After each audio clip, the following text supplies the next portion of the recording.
तो हमारा अब आता है टॉपिक लोकसभा का। ठीक है। तो जो कॉन्स्टिट्यूशन है, कॉन्स्टिट्यूशन ने अपर लिमिट जो फिक्स किया था, अपर लिमिट फिक्स किया था कॉन्स्टिट्यूशन ने 552। इसको ध्यान से सुनना, जिसमें 530 जो थे ये स्टेट्स के थे। ठीक। 13, हाँ सॉरी 20 जो थे वो यूनियन टेरिटरी के थे, और दो जो थे वो एंग्लो इंडियंस के थे। ठीक। ये टोटल होता है 552। अभी इसके बाद फिर क्या हुआ, 545, ये अभी प्रेजेंट स्ट्रेंथ है, जिसमें 530 प्लस 13 प्लस 2। अब ये जो दो एंग्लो इंडियंस जो थे 13 स्टेट्स के 530, जो सॉरी 13 यूटी के 530 स्टेट्स के 13, ये अब ये जो था इसको अब हटा दिया गया। ये जो दो एंग्लो इंडियंस का जो पोजीशन था वो फाइनली हटा दिया गया। अब इसका हिस्ट्री देखते हैं हम लोग। ठीक। ये अभी हमारा बोल सकते हैं लोकसभा का, अम, मतलब कि ये लोकसभा का जो हमारा स्ट्रेंथ है, प्रेजेंट स्ट्रेंथ ऑफ लोकसभा। ठीक है। अब देखो क्या क्या था। कुछ कुछ हमारे जो लॉस एंड अमेंडमेंट्स जो थे, इसको हम लोग ध्यान में रखते हैं, लॉस एंड अमेंडमेंट्स। ठीक है, which is related to the parliamentary seats. Okay. पहला चीज आर्टिकल नंबर 81। आर्टिकल 81, आर्टिकल 81 क्या बोलता है? आर्टिकल 81 जो है ये डिफाइन करता है कंपोजिशन, लोकसभा के कंपोजिशन को। आर्टिकल नंबर 1881 जो है वो डिफाइन करता है। ये originally it was intended for seats to be readjusted after every census. हर सेंसस के बाद, ठीक है, जो सीट्स होता है उसको रीएडजस्ट करने के लिए बनाया गया था, जिससे कि equal representation based on population, equal representation based on population के कॉन्सेप्ट को ध्यान में रखते हुए आर्टिकल 18 बनाया गया था, जो कि ये क्या करेगा, चेंज करेगा कंपोजिशन। ठीक है, composition based on the census, है ना, composition based on the census. उसके बाद आता है article number 42nd amendment act. अब 42nd अमेंडमेंट एक्ट जब हुआ 1976 का, तो 42nd अमेंडमेंट एक्ट ने क्या किया, फ्रीज किया, फ्रीज कर दिया किसको, the number of seats in the Lok Sabha and state legislative assembly के सीट्स को। 42nd अमेंडमेंट 1976 ने फ्रीज कर दिया। कौन से सेंसस के बेसिस पे?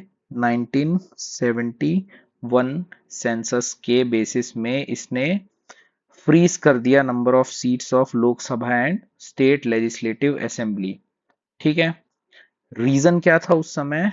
रीजन ये था कि स्टेट्स जो थे, state implement the population control measures, population control measures, that is the family planning system.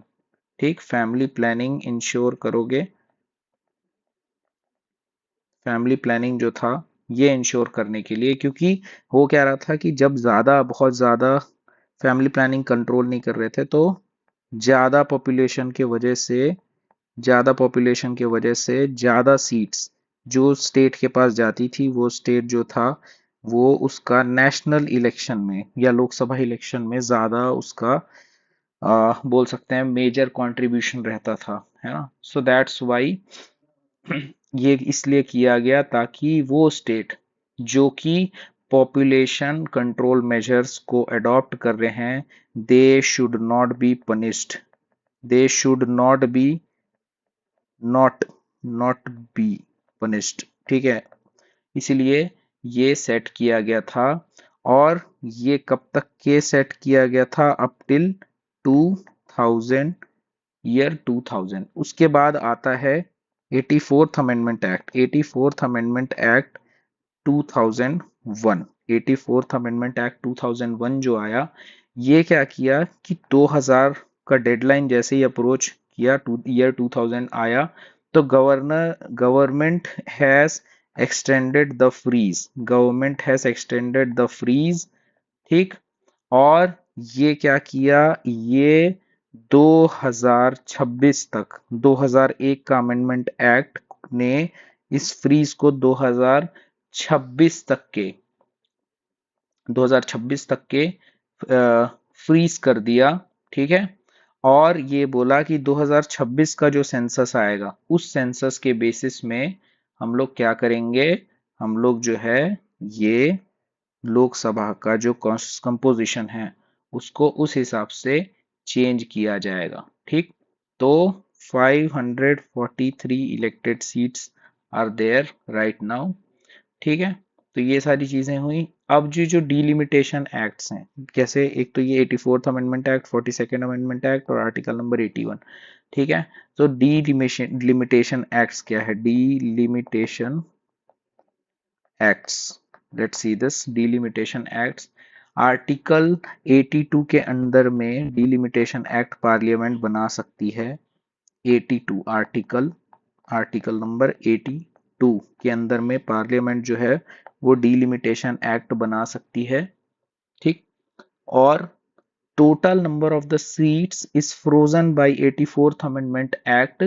ये जो डीलिमिटेशन एक्ट ऑफ 2002, ठीक है, ये क्या करता है? ये अलाउ करता है बाउंड्री को रीड्रॉ करने का, रीड्रॉ करने का जो बोल सकते हैं अलाउंस जो है ये डीलिमिटेशन एक्ट देता है within a state to ensure that the states constituency to ensure like एक स्टेट के अंदर में सपोज ये जो भी बाउंड्रीज हैं इसको आगे पीछे करने का जो है अलाउंस देता है delimitation act, to ensure the constituencies have roughly equal population, to ensure that constituencies have roughly equal population. So delimitation act of 2002, what it does, it allows a state to redraw the boundary within a constituencies, ठीक है, so that the constituencies have roughly equal population. Now 84th amendment act हमने देख लिया। ठीक है, अब हम लोग 87th अमेंडमेंट एक्ट देखते हैं। ये 84th अमेंडमेंट एक्ट ने तो क्या किया था, ये एक्सटेंड किया फ्रीज को total number of seats until 2026। 87th amendment act भी है, 87th अमेंडमेंट एक्ट 2003 का। It allowed the boundary shifts based on 2001 census, 2001 के सेंसस के बेसिस पे, 2001 के सेंसस के बेसिस पे जो बाउंड्री को शिफ्ट किया गया था, है ना, उसको इसने अलाउ किया। 2001 के सेंसस के बेसिस पे जो बाउंड्री शिफ्ट किया गया था उसको इसने अलाउ किया। देखो डीलिमिटेशन एक्ट ऑफ 2002, फिर 87th अमेंडमेंट एक्ट 2003, ये चीज समझ में आया। अब जो 2026 का डेडलाइन अप्रोच हो रहा है, तो 2026 का जो डेडलाइन अब अप्रोच हो रहा है, तो अब देख रहे हो कि नया पार्लियामेंट बिल्डिंग बनाया जा रहा है। नया पार्लियामेंट बिल्डिंग जो बनाया जा रहा है ना दिल्ली में, ठीक है, जिसका ट्रायंगल शेप है, ताकि बहुत सारे लोकसभा के मेंबर्स को वहां पे अकोमोडेट किया जा सके। ठीक है, so this is the thing. Now let's see the Lok Sabha का स्ट्रेंथ। और दोस्तों एक छोटा सा एक टेबल है, यहाँ पे हम लोग देखते हैं कि लोकसभा का मैक्सिमम स्ट्रेंथ कितना है, 530, और करंट सैंक्शन स्ट्रेंथ कितना है, 524। यूटी का स्ट्रेंथ है 20 और करंट सैंक्शन स्ट्रेंथ है 19। UT means union territory. Nominated हटा दिया गया, ये जो दो एंग्लो इंडियंस थे ना इसको हटा दिया गया। अभी हम लोग देखेंगे कौन से अमेंडमेंट से, इसको याद रख लो आप। 104th अमेंडमेंट एक्ट जो आया था, 104th अमेंडमेंट एक्ट 2019, ठीक है, this act has abolished the 2 seats reserved for Anglo Indian community.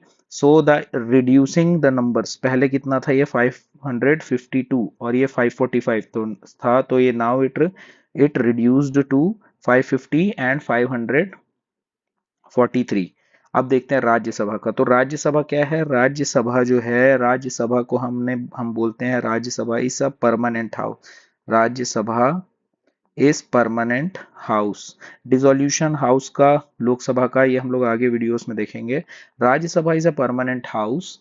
तो राज्यसभा के 1/3 जो मेंबर्स होते हैं, 1/3 members of Rajya Sabha they retire every 2 year. Every 2 years में ये राज्यसभा के जो मेंबर्स है ये रिटायर होते हैं। अब जब Jammu and Kashmir reorganisation act आया, तो the allocation of the union territories has seen adjustments, लेकिन जो टोटल सैंक्शन स्ट्रेंथ था वो 245 ही रह गया। ठीक, ये जो 245 जो है ना, ये टोटल सैंक्शन स्ट्रेंथ था।